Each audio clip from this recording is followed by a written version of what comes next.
What happens when a simple human compliment breaks through centuries of galactic prejudice and awakens something unexpected in an alien warrior's heart? In a universe where humans are seen as primitive newcomers, where our emotions are considered weaknesses and our expressions of beauty are deemed crude, one careless comment changes everything. When Marcus Chen, a lowly human maintenance worker on the prestigious Galactic Council station, accidentally calls the most feared Zephyrian warrior stunning, he expects punishment, exile, or worse. What he doesn't expect is for her to smile, an expression her species hasn't shown in over 300 years, and ask him to say it again. This is the story of how humanity's greatest weakness became our most powerful weapon, how a forbidden compliment sparked an interstellar revolution, and why sometimes the most dangerous thing you can do is simply tell the truth about what you see. The maintenance tunnels of Galactic Council Station Omega-7 hummed with the constant drone of life support systems, a mechanical heartbeat that kept 30,000 beings from 100 different worlds breathing the same recycled air. Marcus Chen crawled through ventilation shaft 47 Delta, his human-made tools clinking against the alien architecture as he worked to repair yet another malfunctioning atmospheric processor. The Zephyrians had designed the station 3 centuries ago, back when humans were still figuring out how to split atoms without destroying their own planet. Every surface reflected their aesthetic, sharp angles that seemed to cut through space itself, materials that shifted color based on ambient temperature, and a cold efficiency that spoke of a species that had long ago abandoned anything resembling warmth or emotion. Marcus wiped sweat from his brow as he tightened a coupling that had been installed when his great-grandfather was still in diapers. The irony wasn't lost on him that humanity's newest members to the Galactic Council were tasked with maintaining technology they barely understood, created by species who viewed them as barely evolved primates. Atmospheric pressure stable in Section 7, he reported into his comms unit, his voice echoing in the confined space.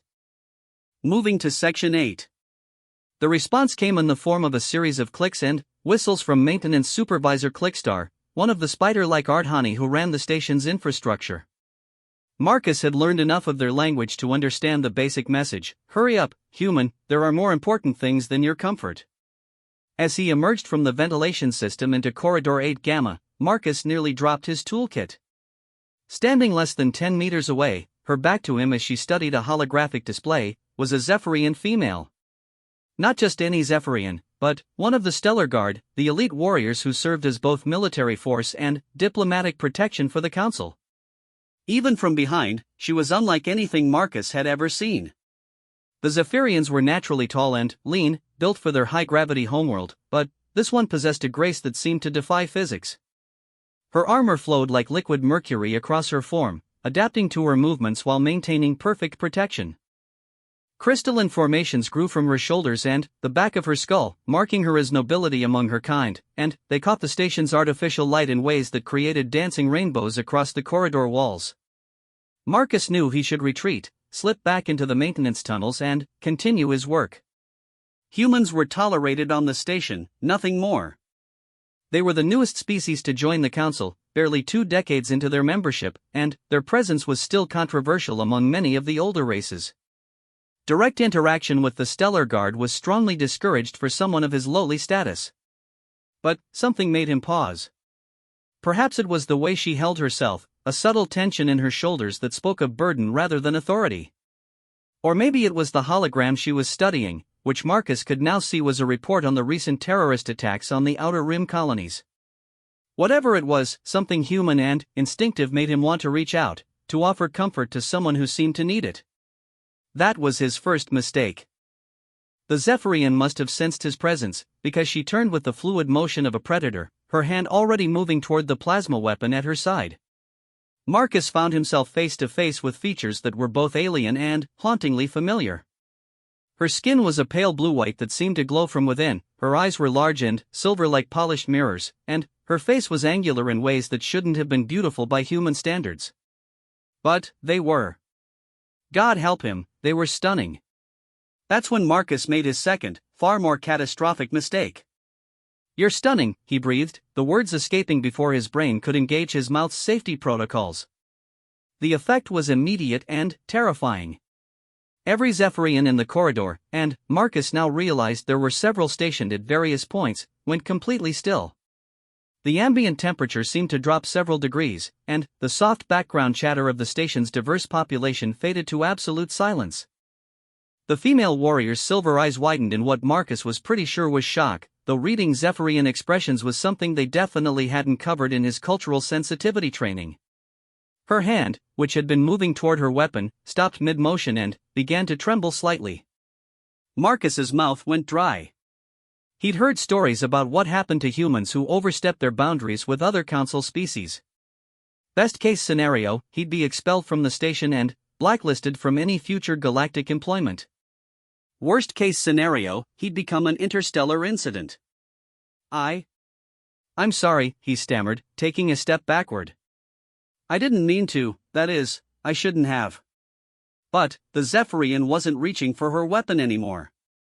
Instead, she was staring at him with an intensity that made Marcus feel like a microbe under a microscope. Her perfectly controlled military bearing seemed to be cracking, revealing something underneath that looked almost vulnerable. What did you say?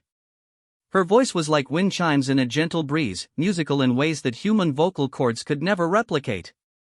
But there was something else in it, something that sounded like hunger. Marcus swallowed hard. Around them, other station personnel were starting to notice the commotion. A group of hegemony officials had stopped their conversation to stare, their multiple eyes all focusing on the unprecedented scene of a human and a Zephyrian stellar guard in direct conversation. I said you were stunning, Marcus repeated, figuring that if he was going to be court-martialed or worse, he might as well be honest about it. The reaction was immediate and completely unexpected. The Zephyrian's face, which had been a mask of controlled composure, suddenly shifted. The corners of her mouth, which Marcus hadn't even realized could move that way, turned upward in what could only be described as a smile. It was the most beautiful thing Marcus had ever seen, and, apparently, judging by the collective intake of breath from every other being in the corridor, the most shocking. Say it again, she said, her voice dropping to something that was almost a whisper but somehow carried clearly through the suddenly silent space around them. Marcus blinked, certain he had misheard. I'm sorry? Say it again, human. The smile deepened, revealing teeth that were slightly pointed but somehow only added to the effect. Tell me I'm stunning. The request was so utterly unprecedented that Marcus felt like reality had taken a sharp left turn into the impossible. Zephyrians were known for their emotional control, their rigid military discipline, their complete disdain for what they considered the crude emotional displays of younger species. The idea that one would ask a human to repeat a compliment was like asking a star to change its color on request. But there she was, waiting for his answer with an expression that looked like hope and terror mixed together in equal parts. You're stunning, Marcus said again, and this time he meant it even more than before. Because seeing her smile had revealed something he hadn't noticed the first time, beneath all that alien beauty was something recognizably, universally appealing. Intelligence, strength, and a loneliness that called to something deep in Marcus's very human soul. The smile grew wider, and now Marcus could see that several other Zephyrians in the corridor were backing away, their own faces showing what he was beginning to recognize as alarm. Whatever was happening here, it wasn't normal by their standards. My name is Zarathul Cassandra, she said, offering what Marcus somehow understood was a formal introduction. I am Third Admiral of the Stellar Guard, Guardian of the Outer Reach, and sworn protector of the Council Worlds. Marcus managed to close his mouth, which had been hanging open since the smile appeared. I'm Marcus Chen. Maintenance Technician, 2nd Class. I fix air recyclers and unclog filtration systems. Zarathul's laugh was like silver bells, another impossible sound from a species that supposedly didn't express joy. A most noble profession, Marcus Chen. Without air, even admirals cannot breathe. Around them, the crowd was growing larger and more diverse. Marcus could see hegemony officials whispering into their communicators, probably reporting this unprecedented breach of protocol to their superiors. Several Ardhani had skittered closer, their multiple eyes glittering with curiosity. Even a few of the normally aloof crystalline entities had shifted their formations to observe the interaction. But Marcus found himself unable to care about any of them. Because Zarathul was looking at him like he was the most interesting thing in the universe, and her smile was doing things to his cardiovascular system that probably violated several laws of physics. Tell me, Marcus Chen, she said, taking a step closer to him, close enough that he could see the intricate patterns etched into her crystalline formations. Is it normal for humans to speak such words to strangers? Marcus felt heat rise in his cheeks. Not usually, no. I think my mouth got ahead of my brain. It happens sometimes when humans see something. He gestured helplessly at her. Something beautiful. The word beautiful seemed to hit Zarathal like a physical force. She took a sharp breath, and, for a moment her composure cracked completely, revealing something raw and desperate underneath. Beautiful, she repeated, as if testing the word. You think I am beautiful? Yes, Marcus said simply, because what else could he say? Very beautiful. That's when things got truly interesting. Because Zarathal, Third Admiral of the Stellar Guard and one of the most powerful military officers in the known galaxy, suddenly looked like she might cry. Do you know, she said quietly, her voice barely audible over the station's background hum, how long it has been since anyone called one of my kind beautiful? Marcus shook his head, not trusting his voice. 347 years, Zarathal continued.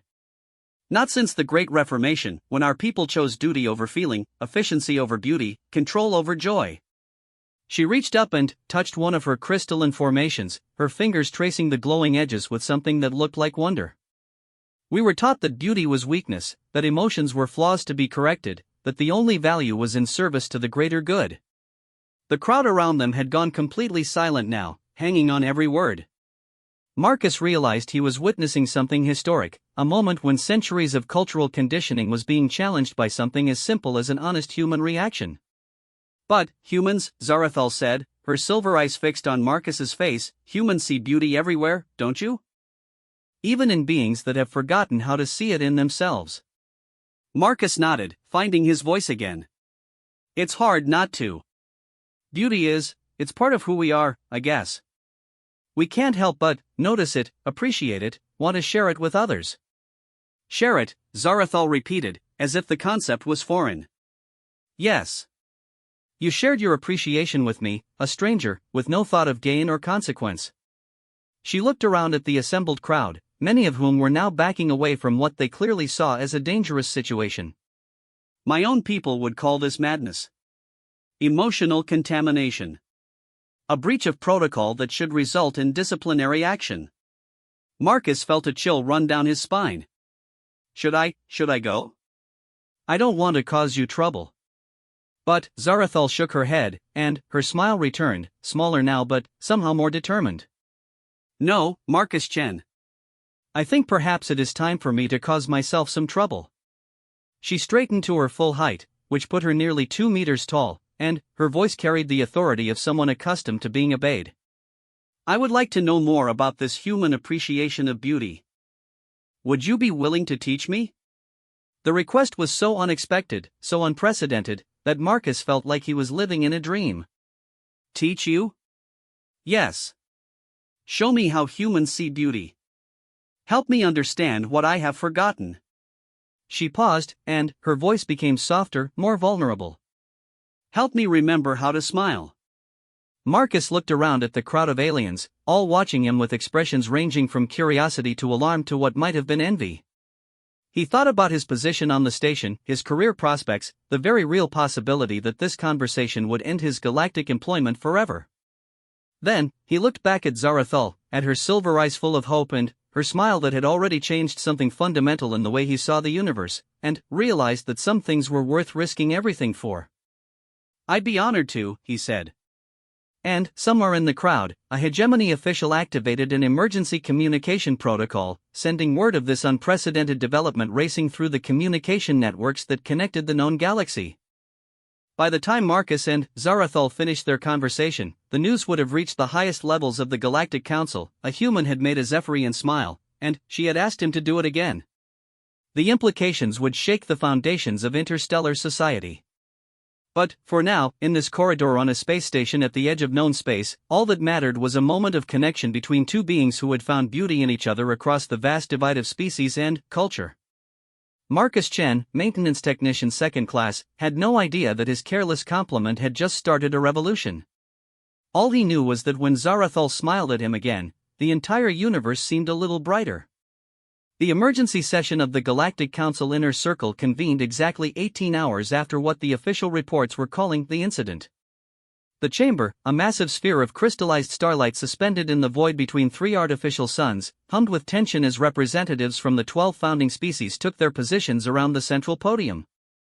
High Counselor Vexhai of the Hegemony, whose species had held the council presidency for the past 73 years, activated the holographic display with a gesture of his primary manipulator. The image that appeared showed the corridor on Omega 7, frozen at the moment when Marcus Chen spoke his fateful words to Zarathul Cassandra. Distinguished colleagues, Vexhai began, his translator rendering his complex pheromone-based language into the common tongue. We face a situation without precedent in our recorded history. A human has successfully breached the emotional conditioning of a Zephyrian Stellar Guard officer using nothing more than words of aesthetic appreciation. The reaction around the chamber was immediate and varied. The crystalline entities shifted their geometrical forms in patterns that indicated extreme concern. The machine-like Nexus delegates emitted a series of warning tones. Only the Ardhani seemed unsurprised, their multitude of eyes glittering with what their species considered amusement. From her position at the Zephyrian delegation's platform, Fleet Admiral Kesral Thane watched the proceedings with the stoic expression her people had perfected over centuries of emotional suppression. But, beneath her controlled exterior, something that felt suspiciously like pride was stirring. Zarathul was her daughter, though such family connections were rarely acknowledged in Zephyrian military culture. To see her child's face in that moment of pure joy had awakened feelings Kesral had thought long buried. The implications are severe, continued Counselor Grix of the Nexus Collective, his mechanical voice cutting through the chamber's atmospheric mix like a blade. If humans possess the ability to destabilize Zephyrian emotional conditioning through simple verbal interaction, what other safeguards might they compromise? What other carefully maintained societal structures might they inadvertently destroy? Destroy? The voice belonged to Ambassador Sarah Chen Martinez, the human representative and, coincidentally, Marcus's second cousin once removed. She rose from her delegation's platform with the fluid grace that marked her as one of humanity's finest diplomats. I prefer to think of it as repair. The footage I've seen shows a being remembering how to express joy. How is that destruction? Because joy leads to chaos, snapped Counselor Zethkri of the Hegemony. The Zephyrians adopted emotional suppression for good reason. Their homeworld wars nearly destroyed them before they learned to control their passionate nature. What your cousin has done may have doomed Admiral Cassandra to regression to a more primitive state. Admiral Kesral found herself speaking before she had consciously decided to do so. With respect, Counselor, my daughter appeared more advanced in that moment than she has in years. The silence that followed was deafening. A Zephyrian had just referred to personal family connections and expressed an emotional opinion in formal council proceedings. The breach of protocol was staggering. Admiral, Vexhai said carefully, are you suggesting that Zephyrian emotional conditioning might be flawed? Kesral felt the weight of 3 centuries of military tradition pressing down on her shoulders. Everything she had been taught, everything she had built her career on, told her to retract her statement and return to proper form. But, the image of Zarathul's smile burned in her memory like a guiding star. I am suggesting, she said slowly, that we may have overcorrected. The human saw beauty in my daughter and shared that perception freely, without agenda or calculation. The result was not chaos or regression, but what appeared to be healing. Meanwhile, on Omega 7, Marcus Chen was discovering that being the center of a galactic incident was significantly less fun than the entertainment vids made it seem. He sat in Detention Suite 12, a comfortable enough space that was definitely a prison despite the euphemistic name, trying to process the events of the past day. The door chimed, and Marcus looked up to see Commander Halifax, the human station security chief, entering with a datapad and an expression that suggested he'd rather be anywhere else in the galaxy. Chen, Halifax said, settling into the chair across from Marcus. I'll be honest with you. This is the weirdest situation I've encountered in 20 years of law enforcement. Weird how? Marcus asked, though he suspected he knew the answer. Weird like you're simultaneously being charged with cultural disruption, breach of protocol, and unauthorized interaction with senior military personnel, while also being nominated for the Order of Galactic Understanding by 3 different species councils. Halifax shook his head. The Art Honey delegation sent a formal statement calling you a catalyst for positive evolutionary development. The crystalline entities have designated you a harmonic resonance of beneficial frequency. And the Nexus Collective has classified you as an acceptable glitch in the social programming matrix. Marcus blinked. And the Zephyrians?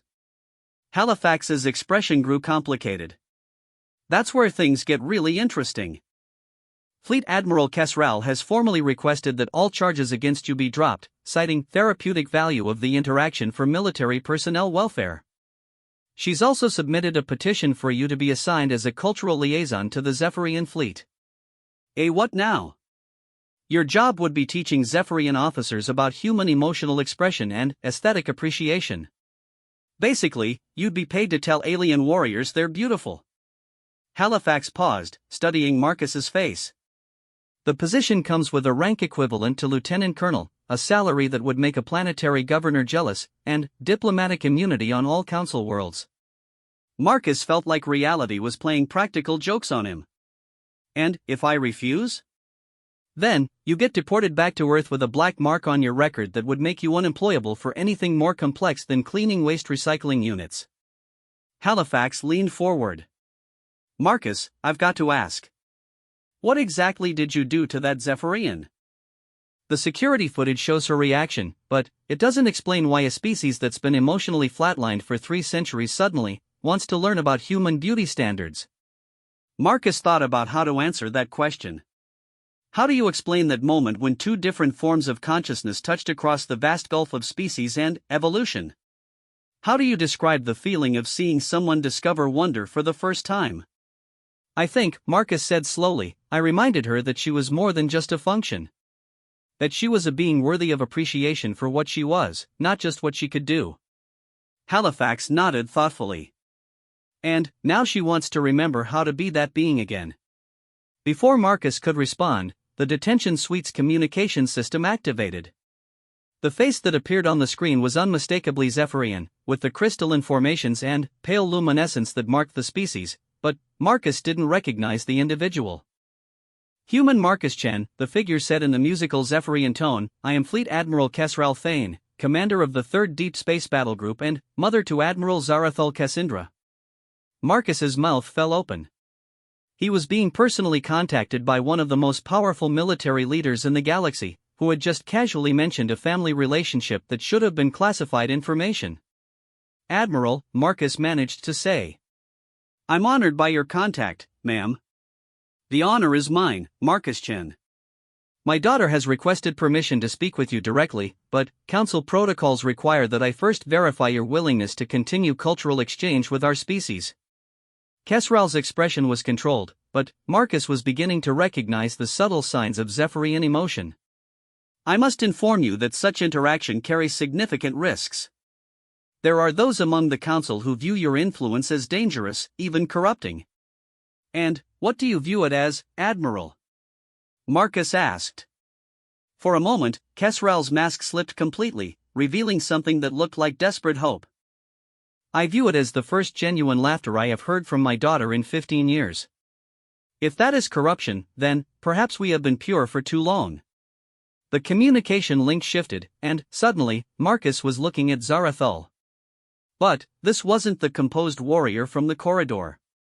This Zarathul looked younger somehow, her crystalline formations glowing brighter, her silver eyes alight with something that could only be called excitement. Marcus Chen, she said, and her smile was like sunrise. I have a question for you. Ask away. In your human culture, when someone finds another beautiful, what comes next? How do your people explore this appreciation? Marcus felt heat rise in his cheeks as he realized where this conversation might be heading. Well, usually we try to get to know the person better. We spend time together, share experiences, learn about each other's interests and dreams and fears. Zarathul nodded eagerly. Yes. This is what I thought. And is this process pleasant for both participants? When it works well, it's one of the best parts of being alive, Marcus said honestly. Then, I formally request permission to experience this process with you, Zarathul announced, her voice carrying the authority of someone accustomed to command. I wish to understand how humans build connections through shared appreciation of beauty. I wish to learn what it means to find joy in another's company. Commander Halifax, who had been listening to this exchange with growing amazement, leaned forward. Chen, do you realize what she's asking? She wants to learn how to date. A Zephyrian admiral wants you to teach her how to date. Marcus looked at Zarathal's hopeful expression, then, at her mother's carefully neutral but obviously interested face, then, at Halifax's incredulous stare. The weight of the decision pressed down on him. He could return to Earth and safety, leaving this impossible situation behind. Or he could step forward into unknown territory, becoming a bridge between species that had never truly understood each other. Admiral Cassandra, Marcus said formally, I would be honored to help you explore human cultural practices, with the understanding that we're both learning as we go. Zarathal's smile could have powered a small star. Excellent. I have already requested 3 days of personal leave and reserved a recreational facility on the station. We can begin immediately. As the communication ended, Halifax shook his head in amazement. Chen, I think you've just agreed to the most high-profile first date in galactic history. The entire council is going to be watching this. Marcus thought about that for a moment, then shrugged. Well, no pressure then, . But, as he prepared to leave detention and step into his new role as an accidental ambassador of human emotion, Marcus couldn't shake the feeling that this was about more than just one Zephyrian learning to smile. Something was shifting in the careful balance of galactic society, and it had started with the simple human impulse to share appreciation for beauty. In the depths of space, on ships and stations across the galaxy, other Zephyrians were watching the recordings of their admiral's transformation with growing curiosity. And, in the carefully controlled environments where they had learned to suppress their emotions, small cracks were beginning to appear in 3 centuries of conditioning. The revolution had begun with a smile, and it was spreading faster than light itself. The stellar gardens of Omega-7 had been designed by the Luminari as a place of meditation and reflection, where beings from across the galaxy could find peace among carefully cultivated ecosystems from a dozen worlds. Crystalline trees from Nexus Prime grew alongside flowering vines from the Ardhani homeworld, while bioluminescent pools from the Void Dancers created patterns of light that shifted with the observer's emotional states. Marcus had never felt less peaceful in his life. He stood at the entrance to the gardens, wearing his best civilian clothes and carrying a small bundle of earth roses that he'd managed to acquire from the station's greenhouse section. The flowers had cost him 3 days' wages, but something deep in his human soul insisted that you didn't go on a date with an alien admiral without bringing flowers, even if she might not understand the gesture. The past 48 hours had been a whirlwind of briefings, cultural sensitivity sessions, and what Commander Halifax had cheerfully called crash courses in not starting an interstellar war through dating mistakes. Marcus now knew more about Zephyrian social customs, military hierarchy, and biochemical needs than he'd ever wanted to learn. He also knew that approximately half the galaxy was watching this encounter through various monitoring systems, though the official line was that it was purely a cultural exchange opportunity. Nervous, asked Dr. Elena Vasquez, the station's xenopsychologist, who had volunteered to observe from a discreet distance in case cultural mediation became necessary. Terrified, Marcus admitted. I'm about to go on a date with someone who could probably bench press a shuttlecraft, and if I say the wrong thing, I might accidentally cause a diplomatic crisis. Just be yourself, Dr. Vasquez advised. That's what got you into this situation in the first place. Before Marcus could respond to that particularly unhelpful advice, the garden's atmosphere processor chimed softly, announcing an arrival. Marcus turned toward the main entrance and felt his breath catch in his throat. Zarathal had abandoned her military armor for civilian clothing, though on her it looked anything but ordinary. The flowing garments seemed to be made of the same color-shifting material as her armor, but now they accentuated rather than concealed her natural form. Her crystalline formations had been decorated with tiny lights that pulsed in sync with her heartbeat, creating a living constellation across her shoulders and skull. She moved with the same lethal grace as before, but now there was something else in her bearing: anticipation, curiosity, and what Marcus was beginning to recognize as excitement. Marcus Chan, she said as she approached, and her smile was like watching a star being born. You brought flowers. Marcus held out the roses, suddenly feeling foolish. It's a human custom. We give flowers to people we want to spend time with. They're supposed to represent beauty and appreciation. Zarathal accepted the roses with the reverence of someone handling a religious artifact. She brought them to her face and inhaled deeply, her silver eyes closing in what looked like bliss. They have scent, she said wonderingly. I had read about this in the cultural files, but experiencing it. She opened her eyes and looked at Marcus with something that might have been awe. Humans create beauty and, then, share it with others as a gesture of affection. Something like that, Marcus said, feeling some of his nervousness ease. Do you like them? I find them. Zarathal paused, clearly searching for the right words. I find them perfectly impractical and absolutely magnificent. Is this what humans call beautiful? Part of it, Marcus said. Beauty can be lots of things. Flowers, music, art, the way someone moves, the way light falls on water. He gestured around the gardens. Even this place has its own beauty. Zarathal followed his gesture, and Marcus watched her truly see the gardens for the first time. Not as a strategic location or a functional space, but as something created purely for aesthetic pleasure.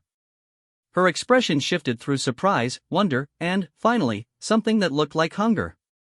Will you show me? She asked. Will you help me see what you see? For the next 2 hours, Marcus led Zarathal through the gardens, pointing out the play of light and shadow, the careful balance of colors and textures, the way different scents combine to create something greater than their individual parts. And, with each observation, each shared moment of appreciation, he watched something beautiful happen. Zarathal was remembering how to wonder. The water moves differently here, she observed as they sat beside one of the bioluminescent pools. Not just functional flow, but patterns that serve no purpose except to please the eye. Exactly, Marcus said. Humans do that a lot. We take something functional and we make it beautiful just because we can. Just because beauty makes life better. Zarathal trailed her fingers through the luminous water, watching the patterns of light swirl around her hand. My people used to do this, she said softly. Before the Reformation, Zephyrian architecture was renowned for its elegance. Our music could make other species weep with joy. Our poetry was traded across the galaxy like precious metals. What happened? Marcus asked gently. War, Zarathal said simply. Passion-driven conflict that nearly destroyed our civilization. In our fear of chaos, we chose order above all else. We suppressed the emotions that led to beauty because they were the same emotions that led to violence. She looked up at Marcus, and he could see centuries of loss reflected in her silver eyes. But perhaps we threw away too much in our quest for perfect control. Marcus reached out slowly, giving her time to pull away if she wanted to, and took her hand. Her skin was warm and surprisingly soft despite its alien texture. Beauty doesn't have to lead to violence, he said. It can lead to connection, to understanding, to joy. It can make beings want to protect what they find beautiful rather than destroy it. Zarathal stared down at their joined hands for a long moment. Is this what humans call holding hands? She asked. Yes. And it serves no functional purpose? Marcus considered that. It makes us feel connected. Less alone. It's a way of saying I want to be close to you without words. I see. Zarathal's grip tightened slightly. I find it pleasant. Is this normal? Very normal, Marcus assured her. They sat in comfortable silence for a while, watching the light patterns shift in the pool and listening to the alien harmonies of the garden's ecosystem. It was Zarathal who spoke first. Marcus-chan, I must tell you something that may concern you, she said, her musical voice taking on a formal tone. This interaction between us is being observed by many beings across the galaxy. Some view it as a dangerous experiment.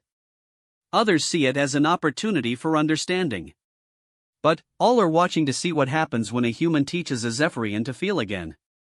Marcus felt a chill of apprehension. Are you in danger because of this? Perhaps, Zarathal said honestly. There are those among my people who believe that emotional expression is a weakness that should be purged entirely. They view my evolution as a contamination that could spread to other Zephyrians. And, could it? Marcus asked. Spread, I mean? Zarathal's smile was sad but determined. I hope so. Do you know what I have discovered in these past days, Marcus Chin? I have discovered that feeling joy does not make me a lesser warrior. If anything, it makes me more determined to protect the things I find beautiful. And that includes the human who showed me how to smile again. Before Marcus could respond to that declaration, his communicator chimed with an emergency signal. He activated it reluctantly, and Commander Halifax's face appeared, looking grim. Marcus, we've got a situation. You need to get to the command center immediately, and bring Admiral Cassandra with you. What's wrong? Marcus asked, though he was already standing and helping Zarathal to her feet. We've received word from the Zephyrian homeworld. It seems news of your little cultural exchange has reached the Reformation Council. They're demanding that Admiral Cassandra be returned immediately for rehabilitation. Marcus felt Zarathal's hand tighten in his, and, when he looked at her face, he saw fear for the first time since they'd met. The Reformation Council, she explained in a whisper, consists of those who believe emotional expression should be completely eradicated from our species. If they take me back to HFY Prime, they will use neural conditioning to remove everything I have learned about joy, beauty, and connection. They will make me forget how to smile.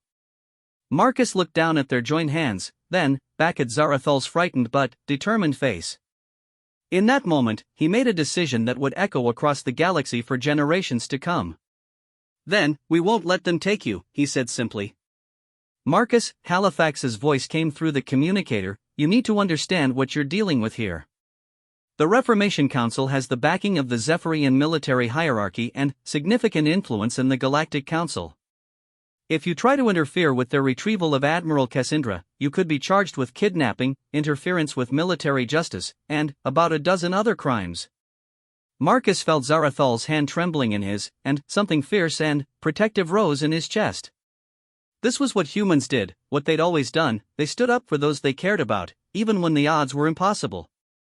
Commander, Marcus said, his voice steady despite the racing of his heart, I'd like to formally request asylum for Admiral Zarathal Cassandra under the Galactic Convention on Sentient Rights. Specifically, Article 247, the right to emotional and psychological self-determination. The silence on the communicator stretched for several seconds before Halifax responded. Marcus, do you have any idea what you've just done? Marcus looked at Zarathal, who was staring at him with an expression of amazement and gratitude that made his decision feel like the most natural thing in the universe.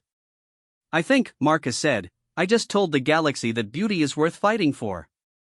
As they made their way toward the command center, Zarathal walking beside him with renewed confidence and hope, Marcus couldn't help but think that his second cousin the ambassador was going to have some very interesting conversations in the coming days. Behind them, in the bioluminescent pool where they had sat holding hands, the lights pulsed in patterns that seemed almost like applause, as if the garden itself was celebrating the moment when two beings chose connection over convention, beauty over fear, and love over law. The revolution that had begun with a smile was about to become a full-scale rebellion, and Marcus Chen was going to be right in the center of it all. The emergency session of the Galactic Council had been relocated to a secure facility on the neutral moon of Axiom Prime, far from the prying sensors and potential interference of any single species' territory. The chamber itself was a masterwork of defensive architecture, energy shields that could withstand planetary bombardment, quantum encryption that prevented any form of electronic eavesdropping, and gravity generators that could function even if the moon itself were destroyed. None of which made Ambassador Sarah Chen Martinez feel any safer as she reviewed the charges being brought against her cousin.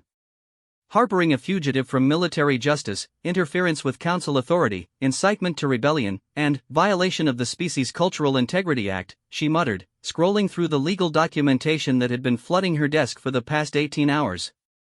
Marcus, what have you gotten yourself into? The answer came from the most unlikely source. Fleet Admiral Kesral Thane materialized in the chamber's communication array, her image transmitted from the Zephyrian battlecruiser that had just arrived in the system. But, instead of the stern military bearing Sarah expected, the Admiral looked different. Tired, yes, but also somehow lighter, as if a burden had been lifted from her shoulders. Ambassador Chen Martinez, Kesral said, her musical voice carrying clearly through the chamber's acoustics, I must inform you that your cousin has become the center of something far larger than a simple asylum request. How so, Admiral? In the 47 hours since Marcus Chen invoked Article 247 on behalf of my daughter, 16 other Zephyrian officers have formally requested similar protection. They are claiming the right to emotional self-determination and asking for sanctuary among council worlds that will allow them to explore what they call the beauty protocols that your cousin has been teaching. Sarah felt her heart sink even as a small part of her swelled with pride. 16 officers? Admiral, you realize this could be seen as a mutiny? Not a mutiny, Kesral corrected gently. An awakening. Do you know what happened when word of my daughter's transformation reached our fleet, Ambassador? Our warriors began to remember things they had thought lost forever. A pilot recalled how starlight used to look beautiful as well as strategically significant. An engineer rediscovered the aesthetic pleasure of a perfectly balanced equation. A weapons officer found herself appreciating the elegant curves of her ship's design rather than seeing only its functional specifications. Sarah leaned forward in her chair, recognizing the historical significance of what she was hearing. Admiral, are you telling me that human influence has triggered widespread emotional awakening among your people? I am telling you that your cousin has given my people permission to remember who we used to be before fear made us forget. Kesral's image smiled, and Sarah realized she was witnessing something unprecedented, a Zephyrian expressing joy during official proceedings. And now the Reformation Council has declared him a threat to our species' stability. They have dispatched a retrieval fleet to collect not just my daughter, but anyone who has been contaminated by human emotional expression. The implications hit Sarah like a physical blow. They're going to start a war over this. Perhaps, Kesral agreed. Unless cooler heads prevail. Which is why I am transmitting this message not just to you, but to every member of the council simultaneously. The Zephyrian people stand at a crossroads, and what happens next will determine whether we continue down the path of emotional suppression or choose to rediscover the beauty we once created. Meanwhile, on Omega 7, Marcus was discovering that being the center of an interstellar crisis was significantly more stressful than his maintenance work had ever been. The station's command center had been transformed into a makeshift diplomatic zone, with representatives from 6 different species arguing in 12 different languages about jurisdiction, legal precedent, and something called cultural contamination protocols. Marcus, Zarathal said quietly, moving to stand beside him at the observation window that looked out into the stellar void, I must ask you something important.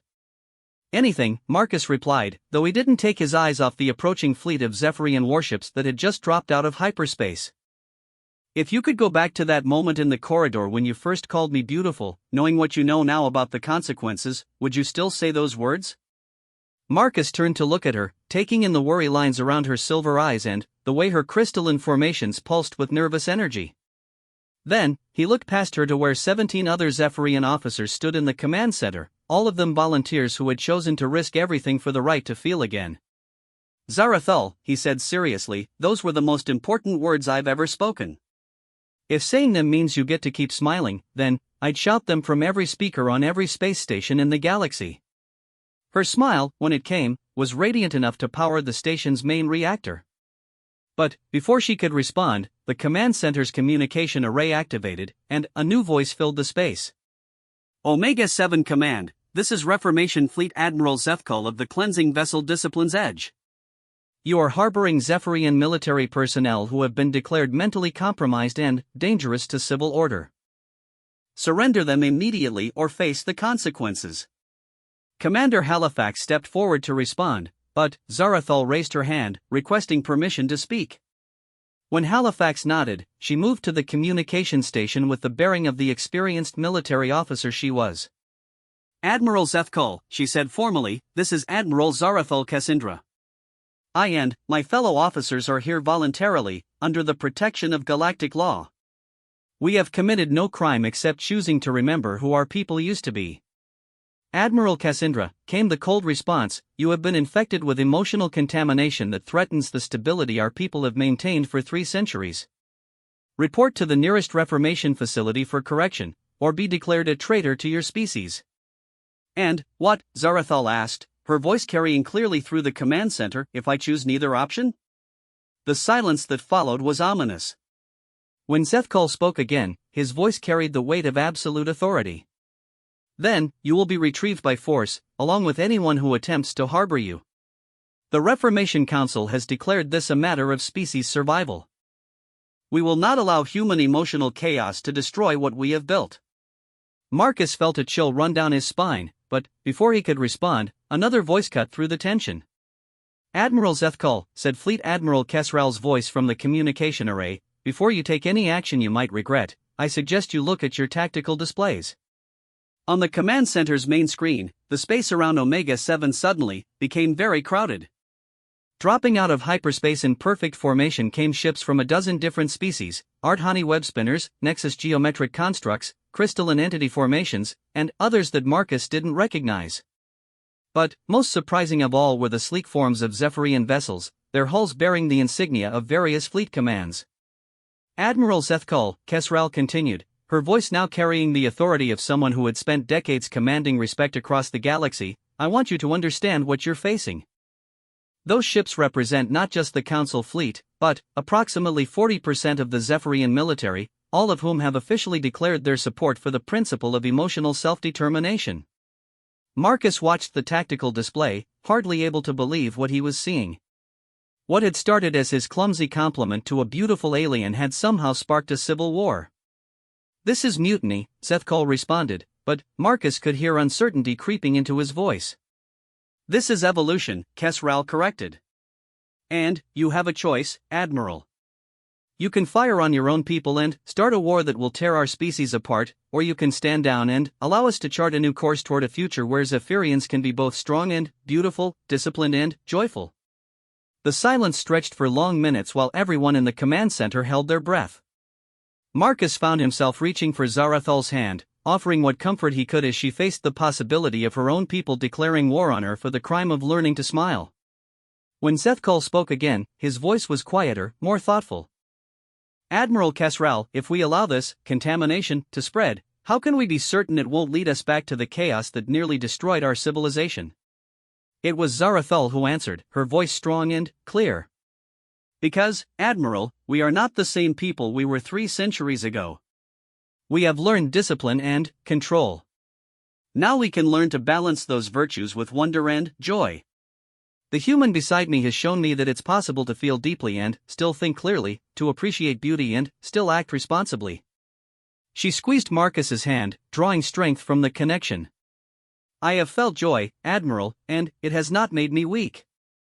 It has made me more determined than ever to protect the things I find beautiful. And that includes both my own people and the humans who are teaching us to remember who we can become. Another long silence filled the command center. Then, to everyone's amazement, they heard something that no one had expected, laughter. Admiral Zethkal was laughing, and the sound was like silver bells in a cosmic wind. Admiral Cassandra, he said, and there was something that sounded suspiciously like tears in his voice, I have just realized that in 30 years of military service, I have never once stopped to appreciate the beauty of the stars I have spent my life sailing between. If human influence can remind us of such simple wonders, perhaps it is not contamination but medicine. Marcus felt Zarathal tremble beside him, and, when he looked at her face, he saw tears of joy streaming down her cheeks. Around the command center, other Zephyrian officers were embracing each other, expressing emotions they hadn't dared to feel for decades. Admiral Zethkal, Kesral said gently, would you like to meet the human who started all of this? I think you might find him illuminating. I would be honored, Zethkal replied. But, first, I must ask, is it true that he accomplished this transformation simply by telling Admiral Cassandra that she was beautiful? Marcus stepped forward to the communication station, feeling the weight of history on his shoulders. Admiral, it's Marcus Chen. And, yes, that's exactly what happened. I saw someone amazing, and I couldn't help but tell them so. Remarkable, Zethkal mused. Such a simple gesture, yet it has shaken the foundations of our society. Tell me, Marcus Chen, do you believe that all beings deserve to hear such appreciation? Marcus thought about that for a moment, looking around at the diverse collection of species represented in the command center, each beautiful in their own unique way. Admiral, he said finally, I think every being in the universe deserves to know that someone sees them as worthy of wonder. Beauty isn't about physical appearance, it's about recognizing the value and uniqueness of each person. And, yes, I think everyone deserves to feel that recognition.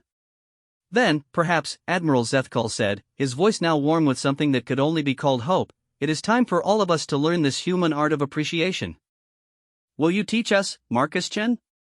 As Marcus looked around the command center at the faces turned toward him with hope and curiosity, he realized that his simple compliment had become something much larger, a bridge between species, a key to unlock centuries of suppressed emotion, and the beginning of a new chapter in galactic history. I'd be honored to, he said, and meant every word. 2 years after what historians would later call the compliment heard round the galaxy, Marcus Chen stood on the observation deck of the newly commissioned research vessel Beauty's Dawn, watching the triple suns of the artistic collaboration zone paint the surrounding nebula in shades of gold and crimson that defied description. The ship itself was a marvel of cooperative engineering, its flowing lines incorporating Zephyrian elegance, Ardhani geometric precision, and human aesthetic sensibility into something that was both functionally perfect and breathtakingly beautiful. It served as the mobile headquarters for the Galactic Initiative for Emotional and Aesthetic Education, the organization that had grown out of that first impossible conversation in a space station corridor. "Penny for your thoughts?" asked Zarathul, moving to stand beside him at the viewing portal. Her appearance had changed dramatically over the past 2 years. Where once she had worn only functional military attire, she now dressed in flowing robes that shifted color with her moods, her crystalline formations decorated with tiny earth flowers that Marcus had taught her to appreciate. She moved with the same lethal grace as before, but now it was tempered with something that could only be called joy. "Just thinking about how far we've come," Marcus replied, reaching out to take her hand in a gesture that had become as natural as breathing. "And how far we still have to go." Through the viewport, they could see the newest addition to their small fleet, a Zephyrian cultural vessel that had once been a warship, now converted into a traveling academy where young Zephyrians could learn about emotional expression alongside their traditional military training. It was one of dozens of such vessels that had been commissioned as the Reformation Council gradually evolved into what they now called the Integration Council. "The reports from Nexus Prime are encouraging," Zarathul said, consulting a datapad that materialized from her robes with typical Zephyrian efficiency. "Their mechanical populace has begun incorporating aesthetic subroutines into their decision-making processes. Apparently, they've discovered that beautiful solutions are often more elegant than purely functional ones." Marcus smiled. "And the crystalline entities? Have begun growing themselves into new configurations based on artistic principles rather than just structural optimization. They're calling it functional beauty, and some of their new formations are genuinely spectacular." Zarathul's own smile was radiant. "Even the hegemony has submitted a formal request for human aesthetic consultants. They want to learn how to make their cities more pleasing to the eye." It had taken time for the galaxy to adjust to the concept of emotional education. The first few months after the standoff at Omega 7 had been chaotic, with some species embracing the new philosophy while others resisted what they saw as dangerous instability. But, gradually, as the benefits became apparent, even the most conservative cultures had begun to see the value in what humans brought to the galactic community. The breakthrough had come when a joint human-Zephyrian research team had proven that emotional wellness actually enhanced cognitive function, creativity, and problem-solving abilities across species lines. Beauty, it turned out, wasn't just aesthetically pleasing, it was psychologically and intellectually beneficial. "Marcus," Zarathul said, her tone shifting to something more serious, "there's something I need to tell you. Something I've been considering for some time." Marcus turned to face her fully, recognizing the tone she used when discussing matters of importance. "What is it?" Zarathul took a deep breath, her crystalline formations glowing brighter with what Marcus had learned to recognize as nervous excitement.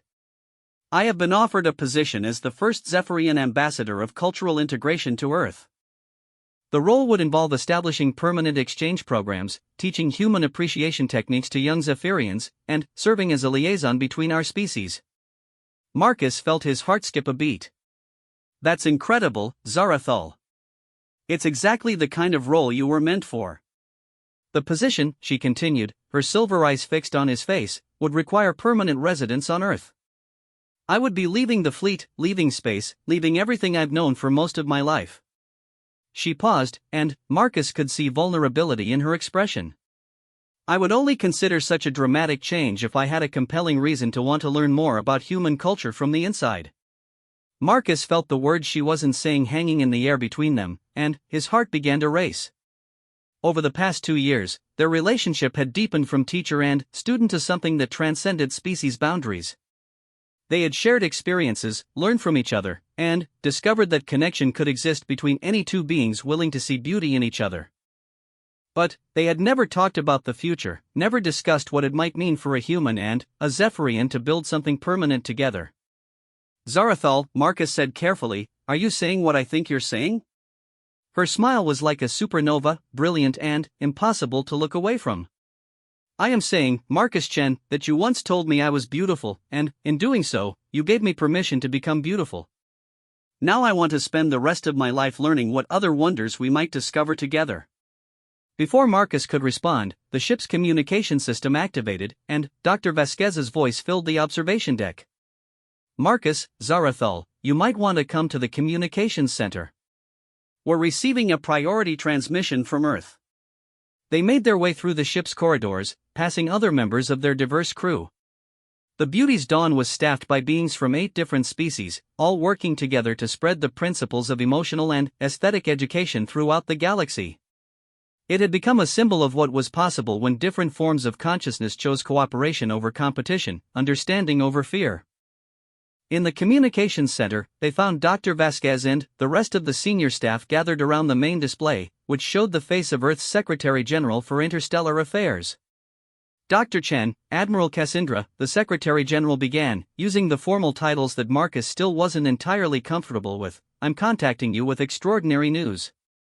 The Galactic Council has voted unanimously to establish the first Universal Aesthetic Appreciation Day, to be celebrated simultaneously across all member worlds." Marcus felt Zarathal's hand tighten in his as the implications sank in. A galaxy-wide celebration of beauty and emotional expression, inspired by what had started as an accidental compliment in a space station corridor. Furthermore, the Secretary General continued, "The Council has requested that you two serve as the official ambassadors for the celebration, traveling to various worlds to demonstrate the principles of cross-species aesthetic appreciation. The first stop on your tour would be Earth, where Admiral Cassandra would be formally welcomed as our newest cultural ambassador." The transmission ended, leaving the communications center in stunned silence. Around them, their diverse crew began to react with the emotional expressions appropriate to their species, art honey clicking in excitement, nexus entities shifting into celebratory geometric patterns, and the single crystalline entity aboard pulsing with harmonious frequencies. "Well," Marcus said finally, turning to look at Zarathal, "I guess that answers the question about whether you'll take the Earth position." "Indeed it does," she replied, and then, to the amazement of everyone in the room, she did something no Zephyrian had done in public for over 3 centuries, she laughed with pure, unrestrained joy. But perhaps the most remarkable moment came when she wrapped her arms around Marcus and kissed him, right there in front of the entire crew. It was a gesture that would have been unthinkable 2 years ago, an expression of emotion and affection that the old Zephyrian culture would have seen as weakness. Now it was just 2 beings who had found beauty in each other, sharing that joy with friends who understood its value.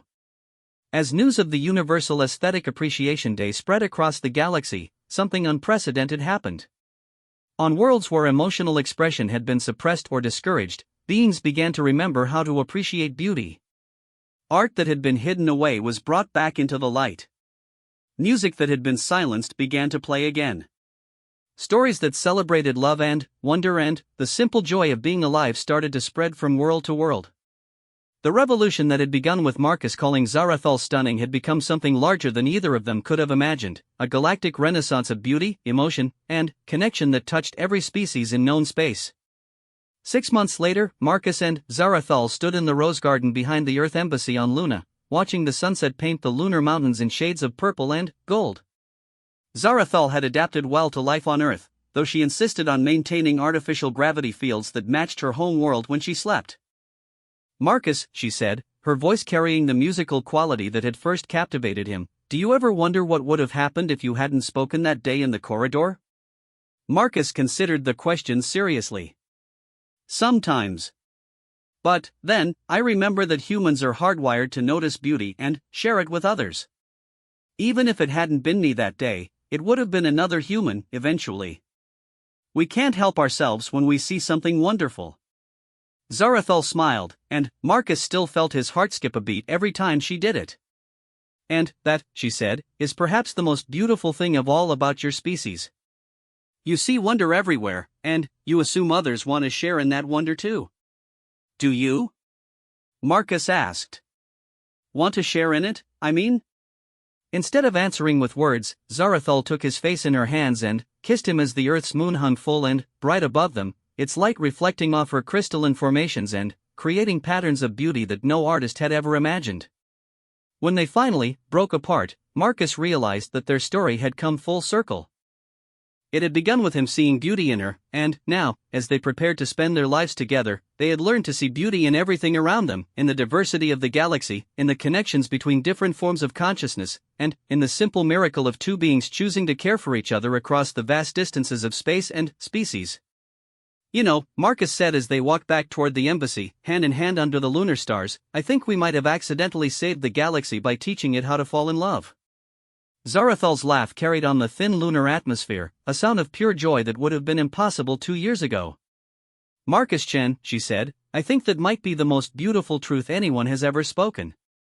And, somewhere in the vast cosmos around them, on thousands of worlds where beings were learning to see beauty in each other and express wonder at the universe they shared, the revolution continued to spread, one smile, one compliment, one moment of connection at a time. The galaxy had learned to appreciate beauty, and, in doing so, it had discovered something even more valuable, the infinite capacity for beings to find wonder in each other, regardless of the stars they came from or the forms their consciousness happened to take. It had all started with calling an alien girl stunning, and it would continue for as long as there were beings in the universe willing to see beauty in the cosmos and brave enough to share that vision with others.